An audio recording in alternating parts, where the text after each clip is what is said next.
Hello and welcome to the latest episode of the Thom and Joe Show. I'm Joe. I'm Tom.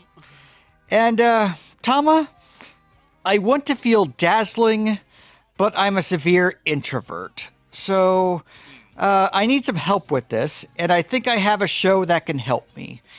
And that is our episode for our latest numbered one, our rare numbered episode instead of our anniversary special, HaNaYaMaTa, which is my choice and one of, I want to say obscure picks, but it kind of is, it kind of isn't. It is... I feel... Yeah. Go I ahead. Feel this is going to be where we start to go off the beaten track of anime and start to go into interesting and sort of weird stuff and really personal stuff, and this is where like we enter the weird arc. I feel. The weird arc. This is like the weird arc. I mean, to put it like this thing has never been available in the UK. Okay. Yeah, like that makes sense. This is on... Yeah. This is like where we start to get to stuff that's either severely out of print. I mean, thanks to you, Joe, it's definitely out of print because I think you did... Yeah.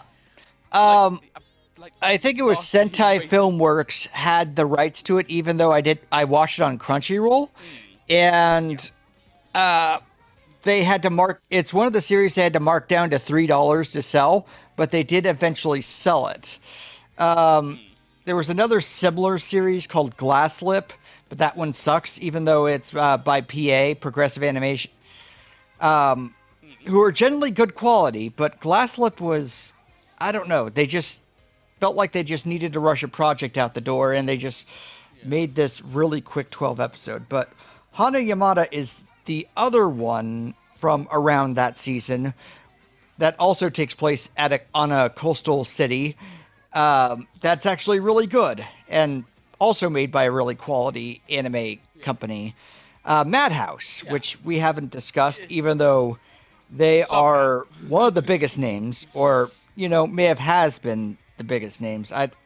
Because if there was anybody who was the biggest director in anime, they would usually go through Madhouse. Yeah. There was a point where Madhouse was the studio to go for. I mean, they are still certainly the studio to go for certain directors.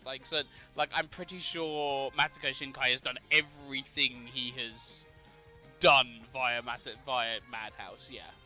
Makoto Shinkai? Makoto Shinkai, yeah. I think he's done a lot by himself, but I don't know how much Madhouse. Yeah. He's gone through Madhouse as well, but and Satoshi Kon's. Satoshi Kon. It was exclusively Madhouse for most of his films. So yes, and X, a film we will never do on this podcast because it turns my co-host into a murderous rampage. I hate that movie. I like Rintaro. Rintaro is another one of those directors who is one of the big names. But X, the movie, is possibly my least favorite anime movie of all time. Just because it is... But Forever Love, Joe. But X Japan's Forever Love. A song so middle of the road it was used for a Japanese Prime Minister's electoral campaign.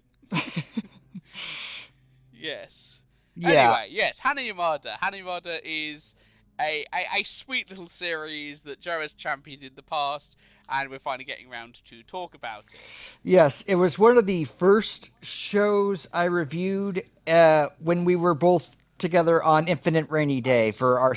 I had to do seasonals, and it was the first show I had to do on seasonals that I absolutely loved. And it wasn't... how long we've been doing this for. Off and on. Yes. And it wasn't a big title. I mean, some of the I want to say moe, but in middle school, high school titles, either they hit it huge or they just kind of sit there and nobody cares about them. And this was sort of the latter, even though Dark and I were like huge champions of this show. Uh, Dark Oh yeah. also like watched the whole thing and he gave it a high score as well. So That surprises me knowing what I know about Dark, but also, yeah, like this won me over very quickly. I mean, I like sort of cute girls doing cute things, sort of, and I mean, yeah, you're I was the person who went you to showed me laid back laid back camp. camp, for example. Yeah, which is Um, very sweet and very, very, very charming. I my thing is I have to have it has to go somewhere. There has to be some Yeah. sort of goal, and this serves me Mm. well. And what also serves me well is the main character Naru is a severe introvert. And it is from my perspective as a mole person who just wants to sit in a corner and play their video games or whatever else, but has to be called on to save the world at times. Uh, Yeah. long Yeah. story there, but so Mm. there's Yeah. what this is about a kind of dance that's exclusive in Japan called yosakoi, where they use Yep. these little clacker things and they dance around. And they say it's built from traditional Japanese dance but made more freestyle. But from your research, Tommy, you say it's from the 1950s? It was from it. So it was first basically introduced in 1954. Um, as I said, this is sort of the culture of the island of Shikoku, which is the small island. If you're sort of viewing Japan, it is the sort of little island between sort of the obviously the main island of oh god, I'm trying to remember the bloody Japanese islands. Now 1 second. Yeah, so it's basically the island between Kyushu, obviously in the south, the sort of at the fifth of Japan, and Honshu, which is obviously the really big one. It's also the least populated island in Japan, and it's sort of where the more sort of coastal esque sort of thing. So this is from Koichi in Japan. This is from a prefecture called Koichi, and this is sort of its gift to Japanese culture. Okay. So it's a little small thing exclusive to this part Yeah, mostly, which yeah. which doesn't help for this series' popularity. But it is I mean, very important as part of the story because it is a small thing that not a lot of people are into. And uh, yeah. that is one of But the it's big spread across. It's spread. I difficulties. should probably, yeah. I should add it's probably it has spread across Japan. There are like festivals in Tokyo, but this is like we're talking like you know this sort of stuff really seems to have had a boom in like the 2000s, and this is the famous like fictional work about it. Because the anime, as we've said before, like tends to be like in people's you get series that are like this is somebody's hobby or somebody's really into this series, and at some point I hope they do. um there's a really good ice hockey anime at the moment, which I'm just gonna remind myself of, which is done by the guy who did Golden Kamuy, which I will get the name of now. Yeah, 1 second. No, that's not it. No, it's called It's the series is called Dogs Red, and it's done by the same person who did Golden Kamuy, and I hope that gets an anime because fucking ice hockey is really cool. It is. It's fun Yeah. and surprisingly, like my wife will watch me and it's just like they're just beating the crap out of each other, Yeah. like on the ice for no reason. And Yeah. violent. And the one time my wife watched me playing like NHL 22 or something like that, Mm. my character just dropped gloves and started beating the crap out of a Yeah. guy. And Strachan is what that's apparently a hockey player's name. I'm just like, oh, it's the first part of my last name, but with Chen at the end. And I'm like, Strachan Yeah. is going to kick your ass. Yeah. So the But other kind of the major thing about the other major thing about Yosakoi is uh they have to use these Naruto clappers, which essentially are like an the best thing I can describe from like a Western perspective is like an old style football rattle, but it's sort of like it's got like various it looks like a cross between I'm actually gonna probably put a picture on the screen because it's probably better to explain that. But it's sort of like it is a bird scarer. So that's the most important thing you've got. You've got to include these clappers in your routine. You have to include part of this song which is called Yosakoi Naruko Dancing, which is like the official theme of Yosakoi, and has to adapt this for, like, you know, you can have this in any arrangement. You can have this in a techno arrangement, you can have it in a, you know, a hard rock arrangement, but it has to contain part of that song, and you can only have 150 people, which should indicate how elaborate and how chaotic and how, like, absolutely over the top, because they can, you know, you can just have drums and flags and floats as sort of your part of your yosakoi thing, but it has to be, you have to have 150. You can have up to a maximum of 150 people. Our heroines do not get to 150 people. No, they have to struggle to get 5, and the 5th one comes like right near the end. And it is interesting with the title of the show, HaNaYaMaTa, that the main character does not get to be the first person in the title, because these are the first 2 letters of each of the characters' names. And traditionally, the title of the show is like every other letter is capitalized, because the consonants are obviously the start of the. So Naru does not get to be the first one mentioned. The first one mentioned gets to be the character with the best name or worst name, or the that's certainly a name category. Hana N Fountainstand. It's one of these Tecmo Super Bowls, sort of like made-up American names. But fighting baseball, I believe, is like fighting baseball names. Yeah, Bobson Dognut, that kind of thing. Yeah. So I mean, let's just go back quickly. This is done by Studio Madhouse. The Studio Madhouse are like, if you've not seen a Studio Madhouse anime, 1, you're a liar. B, they have basically done like every other series you've ever heard of. Like, you know, they did Death Note, guys. They did the Persona 4 animation. They did, you know, Parasite the Maximum. They did One Punch Man. You have probably seen a series by you know, Madhouse and not. They did Gunslinger Girl, which we might talk about at some point, and you know, various other series. Like they did Beyblade. You've seen a Madhouse series if you haven't realized it.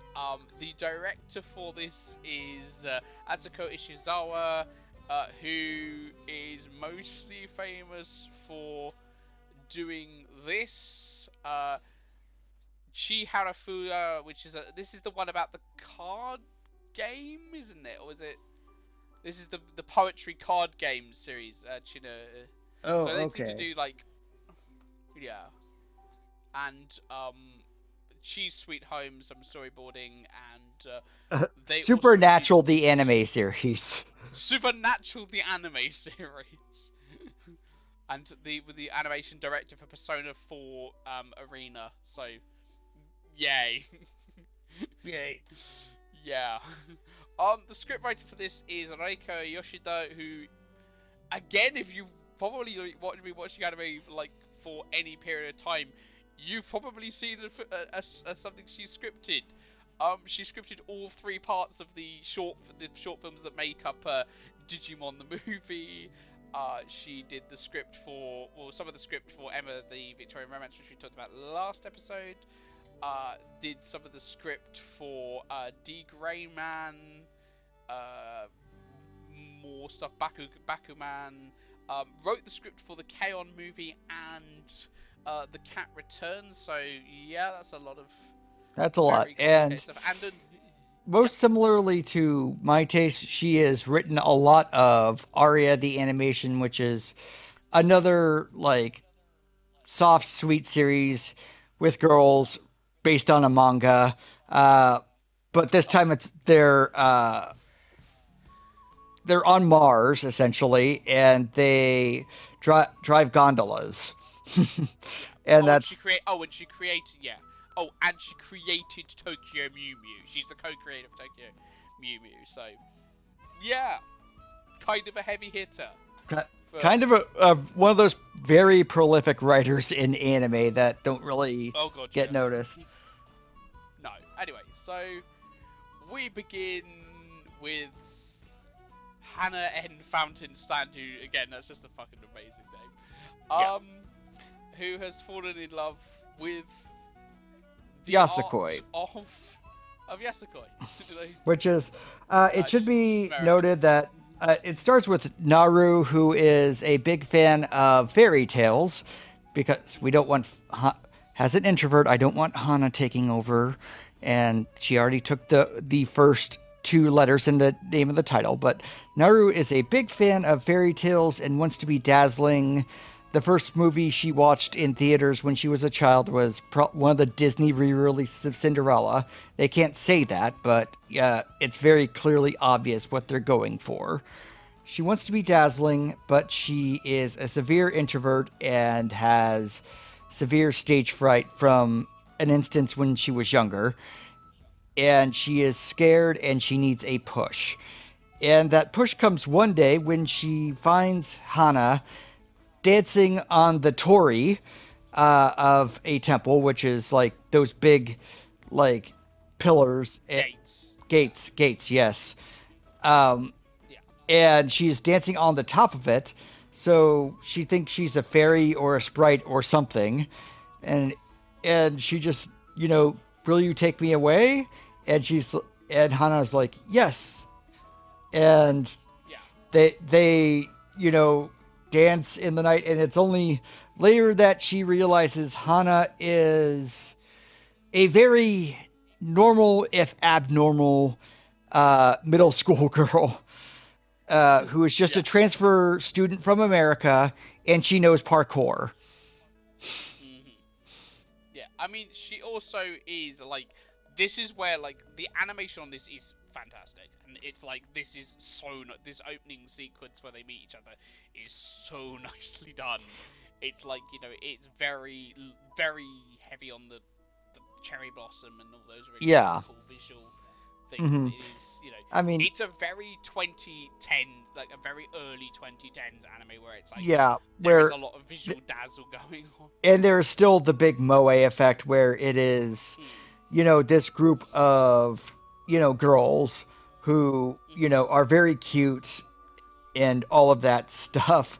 But it does have, there are individuals here, and there is, a story, and there are goals, and there's stuff here, so that it's not just cute girls doing cute things, and, we just go off on their characters. Although they certainly do have, like, a little bit of simplified. I mean, they are individuals. They do have their goals and their, individual personalities, but but we've only got 12 episodes here. We've only got 12 episodes, and it goes through. What amazes me is how succinct, and yet I don't feel there's anything missing about the show. It does everything it needs to in 12 episodes. I don't think you want any more of it, and I don't think you want any less of it. It is... It is almost perfectly paced for what the subject matter is, and for what the material they have for it. Yeah, and I think that's nice. This is an adaptation, by the way, because of course it's an adaptation of a manga. This is a manga by HaNaYaMaTa. I could find out no information about her. She doesn't even have a Wikipedia page. She's mostly done like other sort of cute slice of life comics. There's not much to her. HaNaYaMaTa is probably her most famous thing. She's done a couple of like appearances in like collections of anthology comics where she does other things, although she's apparently also done something called Dropout Idol Fruit Tart. And I have no idea what that is. It's one of those things with like it's one of those things where if you get into it, you probably have to tell other people what the title is, and they're like, what? Why? Yeah. And that's just you get used to that well. when you are an anime person, because you have to do things like explain Pluto as, okay, it's like Astro Boy made for Hmm. adults, and it's like Minority Yes. Report and Total Recall, and you just get people with the oddest stares, but it's great, I promise you. And you have to do all It's of like that. Astro Boy is a HBO series. Yeah, it's like Astro Boy the HBO series. That sounds about right. But And and she's also one of those people who he or she, I don't so I don't yeah, know I that think one. it doesn't I've even already made say. the mistake of last Yeah. week on one of my favorite series. I thought the artist was a man because like the second half of the manga and the second half of the series has a lot of just random nudity once it has gotten, and it's just like it feels like something like a man would write, especially like when they're Hmm. like, "Oh, I didn't know you wore a corset," or they're comparing breast sizes or something like that. That's just it feels like a guy Yeah. writing stuff women talk about, but it's like women write some of this stuff too. So I Yeah. don't know if they're serving the audience or what, but you know, I I can't assume things Hmm. anymore. Yeah, no, absolutely. I mean, there's nothing, there's no personal details on this person. Like they do four coma manga, and that is all we know about them. Um, but yeah, this is the thing. So they instantly, obviously, Hana attempts to recruit Naru to a yosakoi club, um, Yeah. because hey, why not? And Naru is very introverted and does not particularly want to break from her, happy little routine of going home after Well, school and practicing how to use a sword. yeah. Um, it's a big introvert thing. It's because we Hmm. do have like we have our dreams and we have our Hmm. whatever if you want to call them fantasies or something, but I want to write the great American novel and then I want to disappear and I never want to like publicly talk about things or like go to things, but that's not the way the world works, is it? Thomas Pynchon. But it is a very introverted thing. Like if you get caught up in your dreams, and she does, and this is like a fantasy like thing because Hana is dancing on the top of a very tall object, and Mm. like she knows free running, which is just not a one off thing. She does do that a couple times later, and it does Mm. like kind of payoffs. It's not just a one off thing to explain. Oh, this is why she's like a fantasy Yeah. character. But then she Yeah. wakes up, and then it's just like people are staring at us oddly while we're trying to recruit. And Hana is very odd. She is the personification of a weeboo. Like she comes from Yes. America and she's heard all of these things about Japan, and she has this image in her mind that is not Mm. reality, and that occasionally comes out when she's just talking about things from series she likes and not that is not reality. And in canon she is not very good at uh, Japanese class, so she will occasionally say Mm. things that aren't right. Like near the end of the series she makes an exclamation that is just says the Ten Commandments in Japanese. I don't know. That's probably Yeah. a pun on something, but like like she Mm. obviously got all of her knowledge from looking at stuff in Japan and Oh hell just yeah. like the cliche stuff. And Yeah. it's at least a soft version of that because it's a cute series. We want to love everybody and Yeah. all of that, but it's it It's something there's a lot of those slice of life series like I can remember like one Lucky Star has the token American, and the token American's like one character trait is the token American is obsessed with anime to the point that everyone sort of thinks she's a little bit weird and just assume basically relates everything to anime, and it's like, yes, we get it, thank you, weeaboos exist, thank you Perry Bible Fellowship for introducing that word, we all know they exist, thank you very much, let's move along. but they at least have fun with it and they have affection for Hmm. her because Oh hell yeah. she She's endearing. She is quite she's endearing. endearing. She's like they explain it later, and it's a really good show about interpersonal relationships and why we are friends with these certain people. and like how they bring out the best in us, because like they're all like parts of a sports car, if I want to like put it in a broad sense. Like Hana is the, red paint job that's really fancy, really brings the attention, and Naru is the engine that makes it move to a certain extent. Um, and then we get the rest of the characters, and they're just like essential pieces that make this Yeah. thing move. And they all have differences opinions, they all have, conflicts with each other, but they all are a piece essential piece of this yosakoi team that they need, and they all like eventually gel together at the end. Yeah, and I think that's the sort of the thing that the series is essentially driven, particularly as obviously when we get the other characters who are Yaya, Tammy, and Machi, who are like the other members of the group, is they all sort of have the Yasukoi Club as sort of this element of getting out of their respective comfort zones, like um I mean, this is one of the series where we could go through episode by episode, but it's like it's a little bit pointless because it's 12 episodes and we kind of ruined the journey for you if we kind of just talk about it. Yeah, yeah, it is So just we kind of yeah, what I will say is it is something where every episode has a problem, and not necessarily the solution comes out, but there is always, this is a problem, we have to resolve it, and then they resolve it, and then it kind of goes up and down through that, but it goes through it in a reasonable fashion that doesn't feel like this is a problem just to be a problem. And it goes through how they introduce the characters, how the characters interact or not interact with each other. And another yeah, odd, like,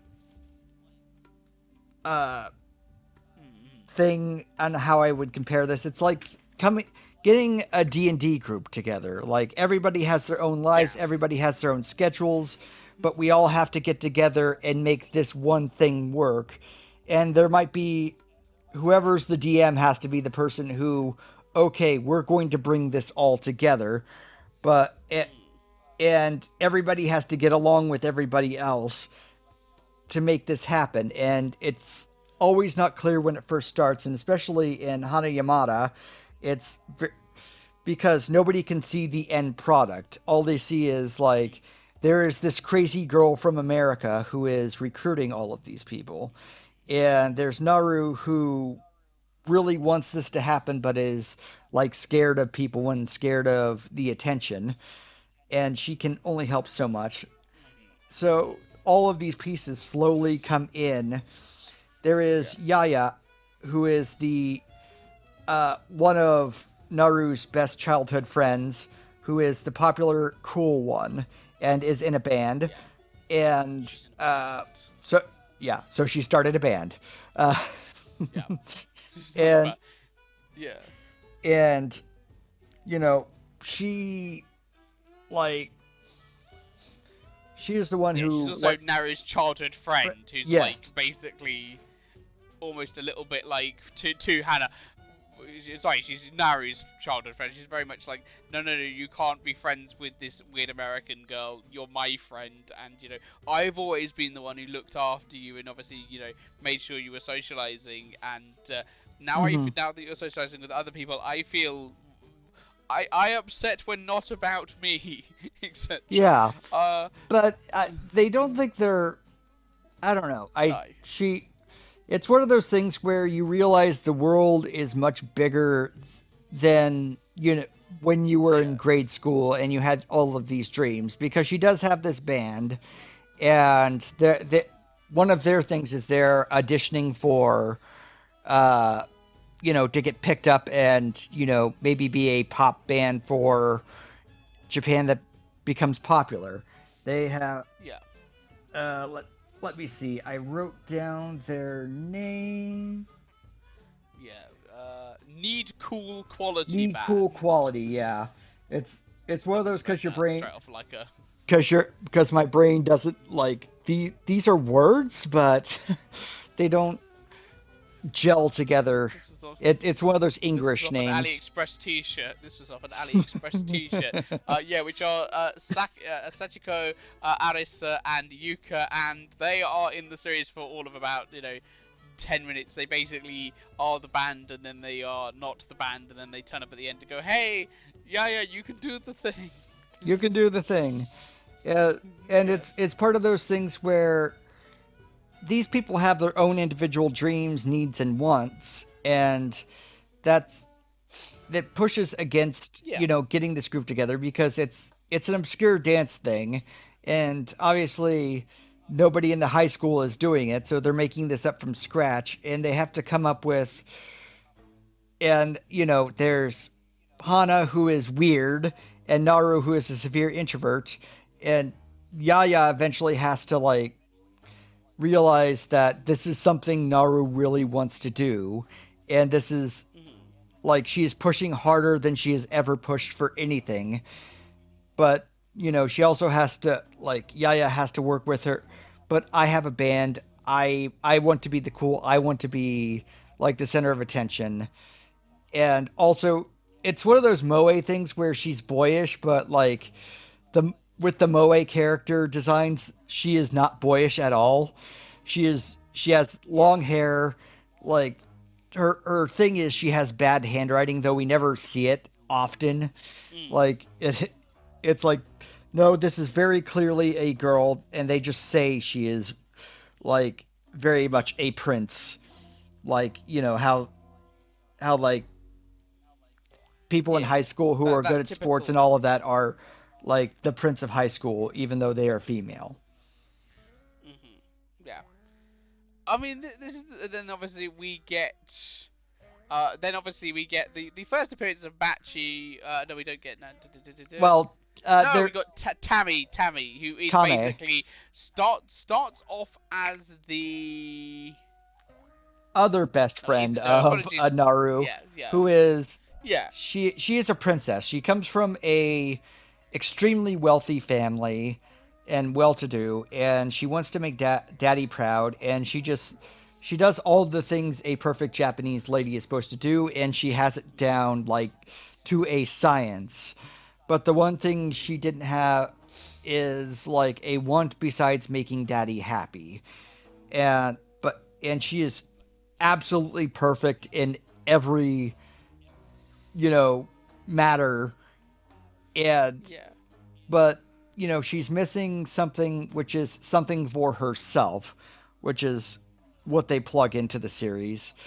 And but there is that pushing against okay, this is going to make dad upset, but what do I want? And it goes back, and she pushes against Yaya because Yaya wants to be the great personality of the group, but mhm, mhm, Tame is an absolutely perfect princess, and she just her perfection overwhelms everything at times, yeah, and it's just um even Hana says, "Oh, she's the perfect Japanese lady," even though that's just kind of a weeboo thing, but it's kind of true. mhm. But it's also quite stifling for her because it's literally like, no, you have to be the perfect Japanese lady, and that's all you can amount to, and it's like there is a lot of, you know, as I said, it's not a series that goes really heavy on the societal norms are bad and this is why sort of stuff, but it is like quite you know this idea of this sort of expression of the self, or these girls getting to express themselves in this sort of you know I would say traditionally Japanese, but sort of at the same time very alternative and actually very I'd say cool sort of communal sort of Yeah. thing. It's like, and it's sort of like okay, each of the characters sort of is escape the sort of man, the everyday their sort of everyday lives through it. I would say. Hmm. Mm. It's just, and it's also a big thing of you can't see the end product until you get there. So, Oh yeah. there it requires a lot of work, and there's, not a lot of support for it. I mean, you can get into a sport and be really good at it and be really competitive and you can work up that because it's all around you. But there's this thing over here that like not a lot of people do. You see a festival and it's a lot of people who are really good at it, and sometimes have, Yeah. like you said, 100 people who are so coordinated with and in sync with each Yeah. other. But there's Yeah, and just from an introvert's perspective, that can be, really, oh my god, there's all these really cool people who are doing this really cool thing, and they've been doing this for years. Oh my god, introvert. Oh, I better. Do you know what? Why are we bothering doing this, etc., yeah, and etc. I'm so scared, and what I'm going to screw this up, and it's going to make me look bad, and all the people who Yeah. like spend years on this are going to look down on me, and that's Mm. it's not necessarily how that happens, but it is what Yeah. your brain does. Your brain can do a very bad loop on that. There was a brief sort of moment of that because like there's obviously they basically slowly but surely form the club and they pick up a kinda It's like a mall club talent advice. mall talent contest. Yeah, and they basically agree with their advisor, who is Sally, Sally whose Chan. sister will get on Sally Chan, who's kind of basically you know, there's a Sally Chan is actually like starts off as like basically like a joke character, the Mhm. sort of because she's the sort of because obviously Naru has Hana has certain views of what a homeroom teacher should be like, and gets called Sally Sensei a lot, and it's like obviously she's just a part-time teacher, and she's sort Yeah. of she wanted to become a teacher, and there's obviously complexities the series get into about what that means and why her relationship with her sister is really bad because Yeah. she left home, and it's like And Sally Chan's sister is Machi, the last character in the yeah, series, who yeah, I think I think if there's a fault, Machi comes along a little late in the show, even if it's yeah, paced well enough. But yeah, I think she makes up for it just because the conflict between Sally Chan and Machi is that they are their parents are like run a hospital, and they yeah, and Sally Chen was expected to run the hospital, but she went away because, you know, it explains later that she wanted to become a teacher, and how she wanted to become a teacher is through the character stuff. But now yeah, that's on Machi, and Machi is very bitter and very uh, by the book and by the rules. She kind of has to yeah, be the reason it's hard because she's the last is she's also the referee for like rules and regulations, and yeah. she is especially hard on it when Sally becomes their advisor because Mhm. they are these sisters with this tension behind them, History. history, Yeah, and she's yeah, also Tame's best friend, and when yeah, Tame's being taken away, like by what she feels is her sister who betrayed her, Machi mm. kind of like puts the hammer down on, and it's a little hard of a role when you watch it for the first time because Yeah, she's the one stopping all of this stuff from happening, but then you watch it on subsequent viewings. This is my third viewing, and mhm, you get it, and there yeah, and I'm in a family that's gone through divorce. So I understand there are these feelings of betrayal and everything's not the same, and we thought we were in this ideal setting as kids, but we're not. And it's a hard, and there's that tension there, and sometimes that tension never goes away. Um, mhm, that, yeah, but they have to work through that, and that's one of the parts, and yeah. I'd that's certainly say that episode is one of the best in the entire series because it's like, okay, this is why they are both like this, and you kind of come out of that episode going, okay, you know, oh boy, I felt really bad about disliking this character, yes, disliking Machi because she's basically the stickler and the you can't form a club without four people, and you need to have a proper homeroom teacher, and yeah, you can't just do this up on the roof, yeah. She's Hannah. she's the Hannah. referee, and nobody ever Yeah. likes the referee, but No. she provides a vital part Mhm. in the end. I think like one of the best parts about the ending is they all Mm. like bring up the qualities that that were all essential for this happening at the end. Uh, and what Yeah. makes the magic happen. I mean, I'm not going to spoil the ending, but it's like No. it is kind of an ending you expect of it, and but there are enough surprises and there are enough extra things that it is very satisfying at the end. Like Mm, when I'm in a mm. bad mood, I will put on the ending of HaNaYaMaTa a lot to make myself happier, or just to give myself a boost. Yeah. It's sort of one of those series that I feel we're not going like massively into detail. One, because it's a 12 episode series and you could literally go away now and like watch it in 3 hours, 4 hours. 4 hours, You know, about four four ish. hours, 4-ish hours, and then come back. But also because it's one of those series that I feel is richer for sort of like watching it without spoilers and enjoying the journey, because the way that obviously the journey brings you to I would say a very fulfilling ending, I think. Yeah, it is. Like, Yeah. without saying too much. Yeah. But yeah, there is one big thing. It's like somebody has a very rich family, but Oh that's god, yeah. something you can you know tuck under the rug for like Mhm. look, just let it happen. Just let it do its thing. Yeah.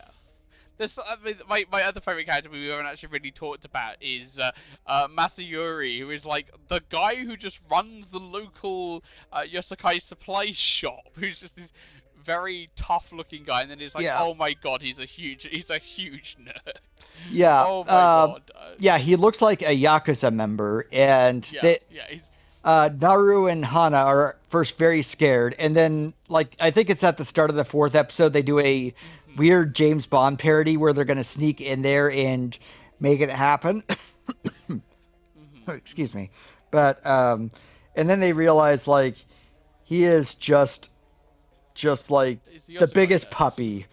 He, He's the and best guy. they try to hint at a It, relationship with Sally Chan. Like that's how Hana gets most of the stuff for their stuff. Is just like I can get you Sally Chan's number if you give me this, all and this stuff.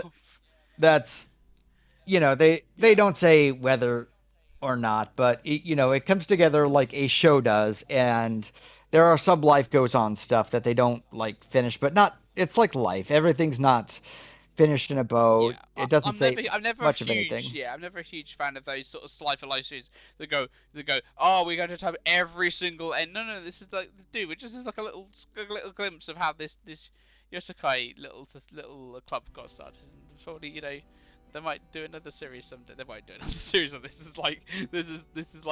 This is cult beyond cult, I think, at this That point. well, it Did you is watch the just like sub, I by the don't way? like I Because said, it's perfectly paced. I don't want any more and I don't want any less. And I yeah, it's, don't know if that's an yeah. like an insult in the manga. I don't know how far that goes or how far that Yeah. doesn't go. But this is Mm. I feel like if we went beyond this, we would have like extra needless conflicts that would uh Yeah. like not needed. It feels like Other it Yosakai clubs, or just like colorful groups of characters. or contests or we need to be the best and it's just like this isn't Uh, necessary. They no. have said what they need to say and Yeah. it does what it needs to do. And Mhm. um Looks like the manga is 12 is 10 volumes, which for like a four coma sort of thing, yeah, that sounds about right for the material that we've got here. And it's like it ended in 2018, and then so Hana Yuba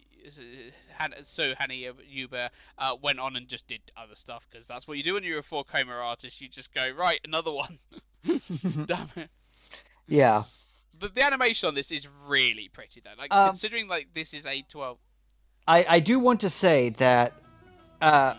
it picks its spots. It's not the an anime with the biggest budget. There are Flashes, going to no. be like scenes where like they look at the computer and see like the Yosakoi festival, and there will be like 5 seconds of dancing, and then everything else is still image, and they have to Yeah. pick their spots to be the most impactful for their animation. Mm.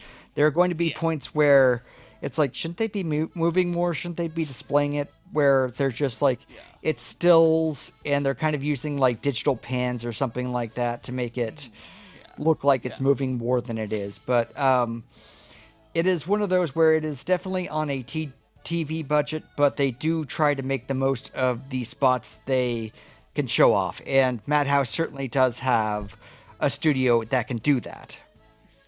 Yeah. Indeed, indeed, yeah. And this is the thing. I think this is, as you talked to it, as you said at the time, this is a sweet little series that deserves a home. It turns out it is on Amazon. The Manga Entertainment did release it in the UK, so I mean, it's not a difficult series to get hold of. You know, I think this is still available on DVD and certainly, obviously, I'm sorry, on Blu-ray, and certainly is obviously on Crunchyroll and on Amazon in the UK. You know, watch it. It's a great little thing. It's like it's very sweet. Mm-hmm. And if you're against it, Moe stuff for one reason or another, like nothing happens, all of these characters are just one or two traits. I mean, they do kind of lean on the traits of other people at times.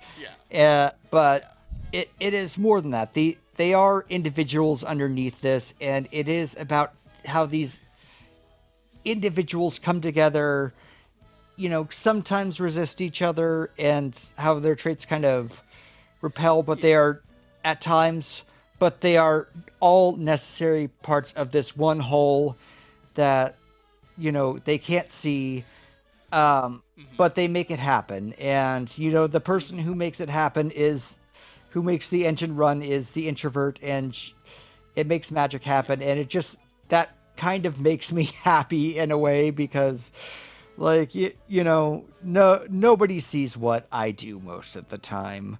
Like, if I don't talk up myself, then nobody sees what I do. And it's why I like Yuki in Haruhi Suzumiya, because she's the introvert that secretly holds up the world, and that's what some of us feel like sometimes. Like, yeah, the every place I have left to get a better job has fallen apart slowly after I've left. And I don't want to place that on just me, but it is just like I am the last person who leaves before everything's going to go to crap, because I I'm not an introvert or extrovert, and I can't just like move most of the time.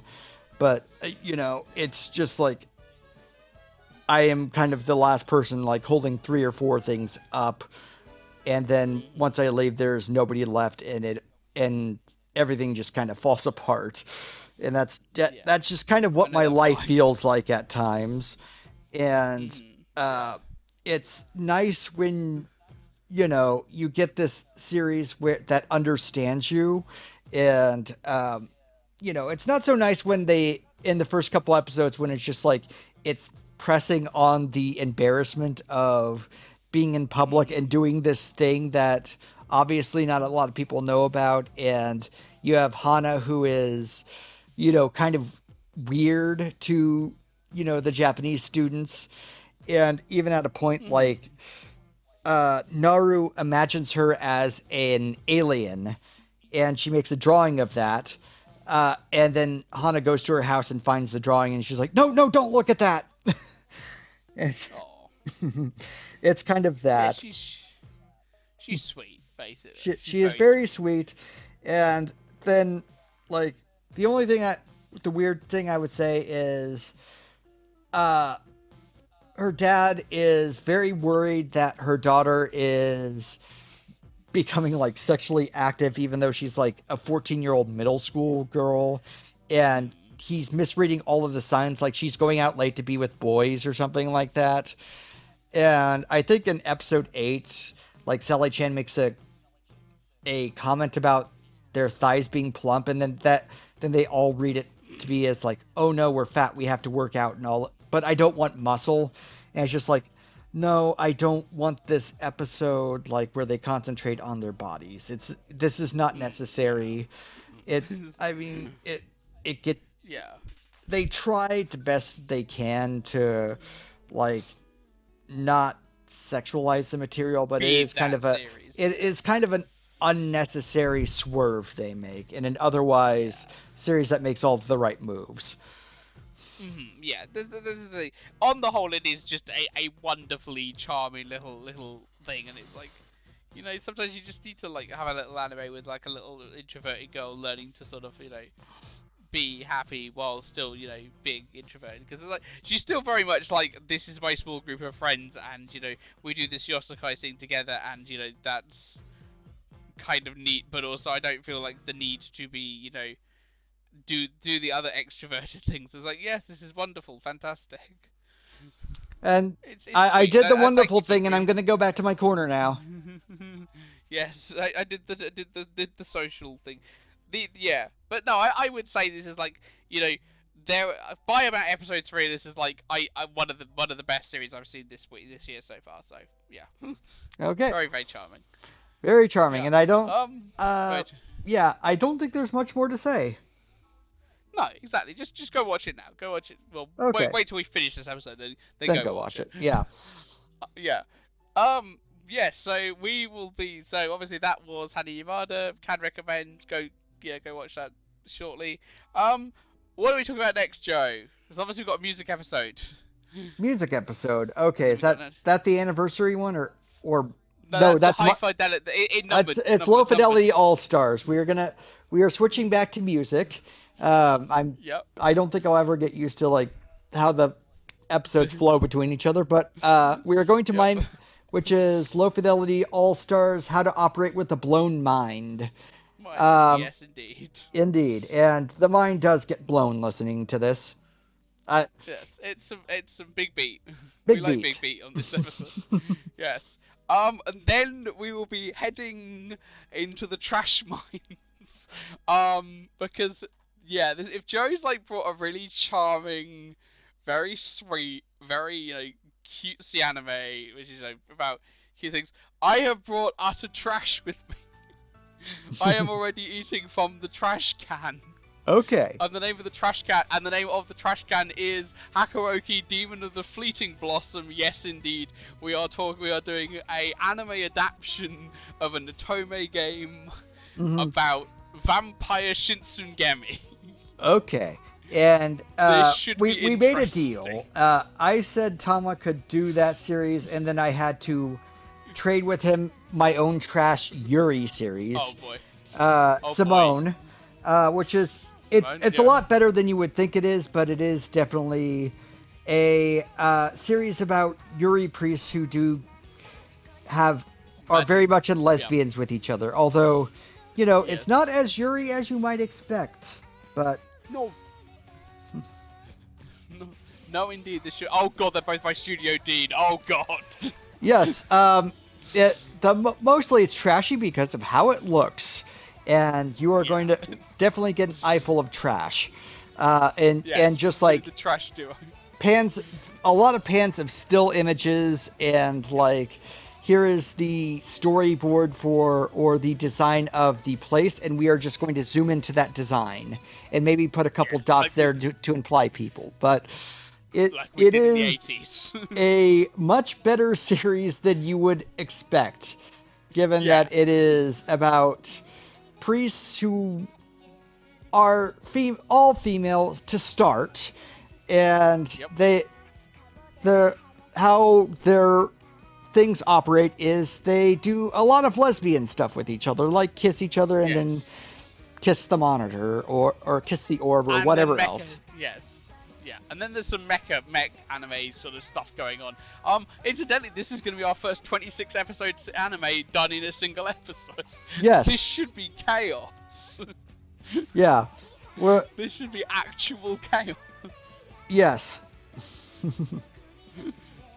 Anyway, so we'll be doing High Fidelity All Stars and then Shinsengumi trash and then Mecha trash. Oh my god, we're gonna have so much fun. Okay. And then obviously, and there'll be some anniversary episodes dotted in between there because we need to probably start doing some of those before too long. And you know, hey, that's probably the most of the year done. I think our next anniversary episode is October. Yes. because we decided to just park like 3-4 albums in October, and now we're gonna probably have to be like recording these midsummer at some point. Yeah. Yeah, we'll get to that. Anyway, thank you for listening to the Thom and Joe Show. I've been Tom. I've been Joe. And do you want to do the social network thing? Oh yes, social network. Sorry, yes, we are on Patreon at the Thom and Joe Show. That is Tom with a H. We are still on Twitter under Not So Final Prod. I will probably set up a Blue Sky at some point because I don't like, the idea of facilitating a South African Nazi. No. That's probably us demonetized. Yeah, we don't like that. Don't worry about Twitter. Just go and watch HaNaYaMaTa and cute anime girls. Yeah. Well, watch HaNaYaMaTa and don't doom scroll. Yeah, do that. We'll see you next episode. Bye. Bye. Bye. Bye. Bye.